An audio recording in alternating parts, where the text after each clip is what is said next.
Fi Zilalil Quran, karya Asy-Syahid Said Qutb, diterjemah bahasa oleh Datuk Yusof Zaki. Semoga Allah memberkati mereka. Pentafsiran ayat 186.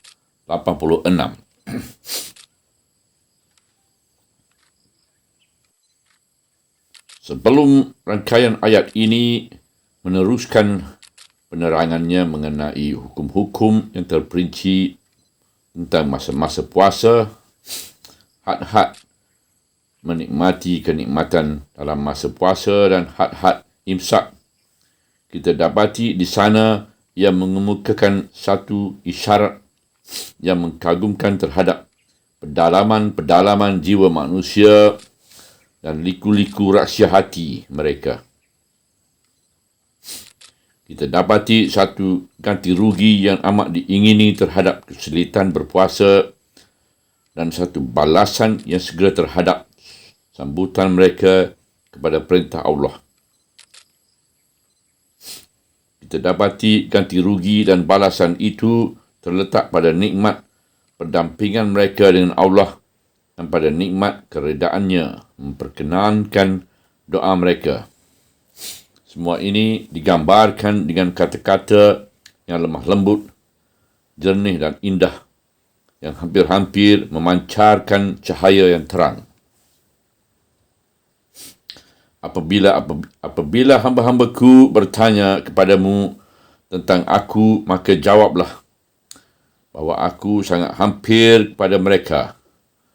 Aku menyambut permohonan orang yang berdoa apabila ia berdoa kepadaku. Oleh itu, hendaklah mereka menyahut seruanku dan beriman kepadaku supaya mereka mendapat jalan yang benar. Ayat 186. Doa dan kesediaan Allah memperkenankannya. Ya ini, aku sangat hampir dan akan terus memperkenankan setiap yang berdoa apabila ia berdoa kepadaku. Alangkah lembutnya, alangkah mesranya, alangkah halusnya, dan alangkah ramahnya, dan di mana lagi letak kesulitan berpuasa dan kepayahan taklif di bawah naungan kemesraan, kehampiran, dan keramahan yang seperti ini. Setiap kata-kata dalam ungkapan seluruh ayat ini membayangkan kelembutan yang amat mesra. Apabila hamba-hambaku bertanya kepadamu tentang aku, maka jawablah bahawa aku sangat hampir pada mereka. Aku menyambut permohonan orang yang berdoa apabila ia berdoa kepadaku. Allah menghubungkan kata-kata hamba itu kepada dirinya, iaitu hamba-hambaku, dan memberi jawapan secara langsung kepada mereka. Dia tidak menjawab, katakanlah pada mereka, aku amat dekat. Malah dia menjawab dengan zatnya yang maha tinggi sendiri kepada mereka, sebaik saja mereka memohon. Aku amat dekat. Dan dia tidak jawab, aku mendengar doa mereka. Malah dengan segera dia memperkenankan doa mereka. Aku menyambut permohonan orang yang berdoa apabila ia berdoa kepadaku. Ini adalah satu ayat yang amat menarik. Satu ayat yang mencurahkan di dalam hati orang yang beriman kelembutan yang manis, kemesraan yang ramah, kerelaan yang tenteram, kepercayaan dan keyakinan, di mana hidupnya seorang mukmin di bawah keredaan ilahi, kehampiran ilahi yang amat lembut, dan di bawah naungan ilahi yang aman tenteram, dan di tempat yang amat teguh. Dan di bawah bayangan kemesraan, kehampiran dan sambutan doa yang menarik ini, Allah menyeru hambanya supaya menyahut dakwahnya dan beriman kepadanya. Semoga dengan ini dapat menarik mereka ke arah jalan yang benar, hidayah dan kebaikan. Oleh itu, hendaklah mereka menyahut seruanku dan beriman kepadaku, supaya mereka mendapat jalan yang benar. ayat 186. Yang ini faedah yang terakhir dari sambutan dan keimanan yang akan diperolehi mereka ialah mereka akan mendapat jalan yang benar, hidayah dan kebaikan. Kerana Allah Maha Kaya dari semesta alam.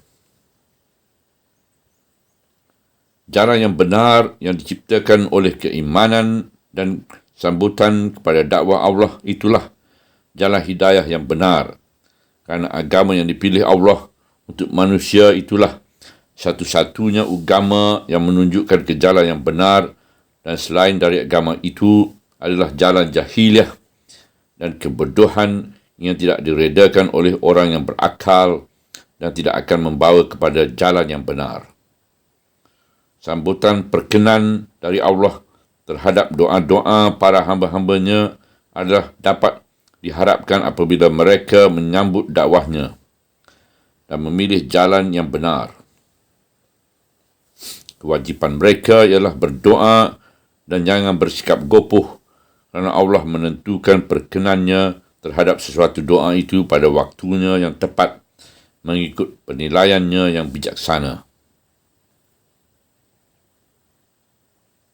Abu Daud, At-Tirmizi dan Ibnu Majah telah mengeluarkan sebuah hadis dari hadis Ibnu Maimun dengan isnadnya dari Salman Al-Farisi radhiyallahu an daripada Nabi SAW sabdanya, sesungguhnya Allah Ta'ala merasa malu andainya seorang hamba menghulurkan kedua tangan kepadanya memohon sesuatu kebaikan lalu dia mengembalikan keduanya dengan keadaan kosong.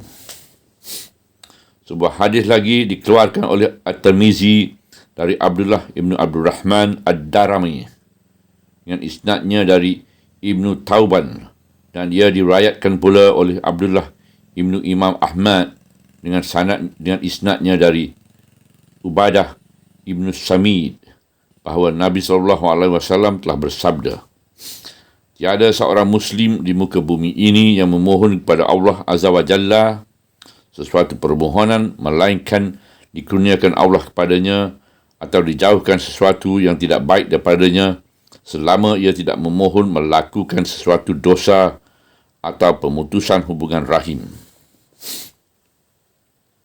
Tersebut di dalam Sahih Al-Bukhari dan Muslim bahawa Rasulullah SAW telah bersabda, doa seseorang dari kamu itu akan diperkenankan Allah selama dia tidak bersikap gopoh dan berkata, aku telah berdoa tetapi tidak dimakbulkan. Tersebut di dalam Sahih Muslim dan dari Nabi SAW bahawa beliau bersabda, Allah sentiasa memperkenankan doa hambanya selama ia tidak memohon melakukan sesuatu dosa atau pemutusan hubungan rahim dan selama ia tidak bersikap gopoh. Lalu ditanya pada beliau, apakah yang dimaksudkan dengan bersikap gopoh itu? Jawab beliau, ia berkata, aku telah berdoa tetapi aku tidak nampak doaku. Itu diperkenankan Allah. Sampai di sini dia merasa kecewa dan terus meninggalkan doa. Doa orang yang berpuasa itu mustajab. Orang yang berpuasa merupakan pendoa yang paling hampir diperkenankan doanya sebagaimana telah diriwayatkan oleh Al-Imam Abu Daud Al-Tayalisi di dalam musnadnya dengan isnad dari Abdullah Ibnu Umar radhiyallahu an, katanya, aku dengar Rasulullah SAW bersabda, bagi orang yang berpuasa ketika ia berbuka doa yang mustajab.